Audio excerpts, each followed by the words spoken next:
Hey everybody, it's Jim here, and today we're going to be doing a quick kind of guitar review and having a little bit of a discussion about double-bound Telecasters. Last week on the channel, I unboxed this thing live, and I've gotten a lot of questions about it, so I figured I might as well make a video to kind of give you guys the info and the scoop on what this is all about. And in the normal fashion, we're going to kick things off with some sound samples. I only played, I think, 3 or 4 phrases, but you kind of get the general idea of what this thing is going to sound like with the stock electronics, which we will get to later. The signal chain for today is as follows: guitar, Jackson Audio Optimist, into the Mesa Boogie Rectiverb, mic'd up by the SM57, straight into the Focusrite 18i8 interface via Pro Tools. So, let's hear what it sounds like.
So what is it that makes these guitars so desirable in this specific time in the market? Well, breaking down the specs here, you have an alder body, you have a real rosewood fingerboard on it, and a 7¼ inch radius with the vintage size frets, a bone nut, and a nice C shape to it that doesn't feel too modern whatsoever. So really, this is as close as you're going to get to one of those American Vintage 62 reissues. And if you've been in the market, or if you just are curious, you open up Reverb, you see what those are selling for. And because the prices of the American Vintage 62s have gone up astronomically, people that are looking for the true vintage 7¼ inch radius are looking elsewhere, and the options are limited. So these have become popular and a little bit more expensive as well. If you look at what Fender currently has on offer, it starts to make sense.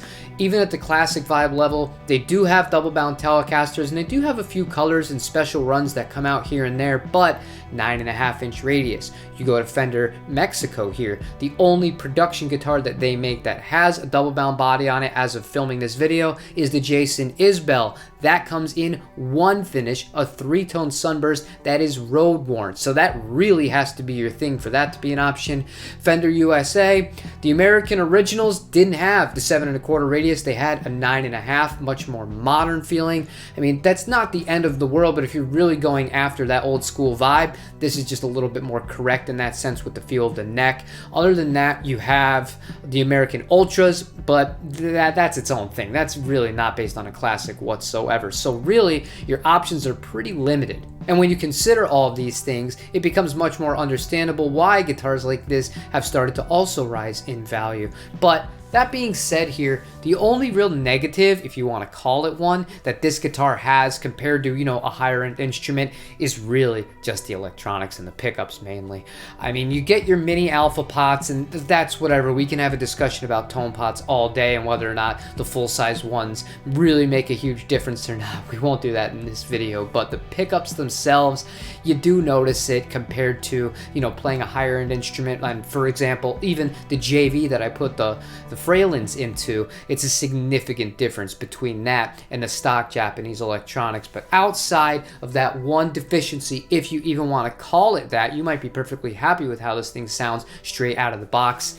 This is a hell of an instrument. It's 5 years old, 6 years old almost at this point, depending on when the neck was stamped on this.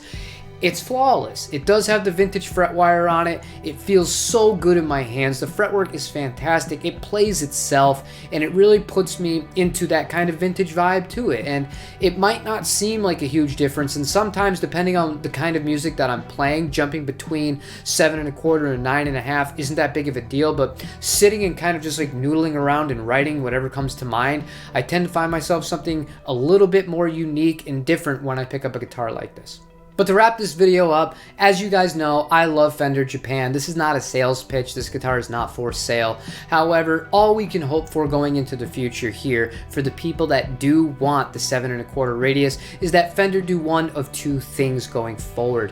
They discontinued the American Original line. They were only fulfilling orders that had been placed. There's no more new orders for it. And the suspicion is that there's going to be a new line coming at NAMM in June of this year, 2022.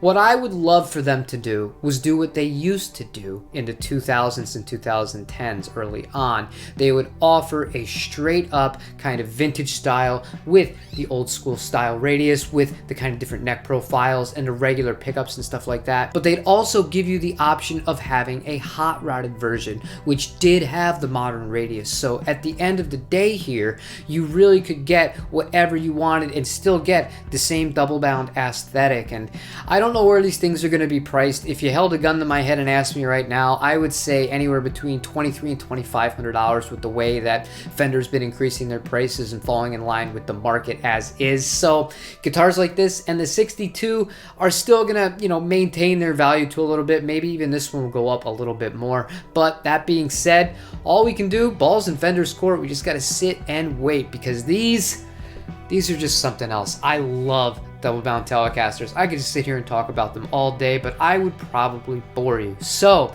that's going to wrap up this mini little discussion about double bound Telecasters in the current market. Pseudo review of this guitar itself. I don't know. It just felt like something I wanted to do and talk about on this given day. So if you like the content on this channel, please leave me a like. I really would appreciate that. Subscribe if you haven't already. And I'd like to thank everybody who has joined and become a member of this channel. Our newest member is Rafa, Matt, Evan, Larry, David, all you guys, you are the greatest people in the entire world. And Ian, of course. Can't believe I almost forgot you, Ian. And don't forget to leave a comment. Let me know what you think about double bound Telecasters, and if a 7 1/4 radius versus a 9 1/2 inch radius is a deal breaker for you. Otherwise, I hope you have a wonderful rest of your day, and I will see you tomorrow. Take it easy, everybody.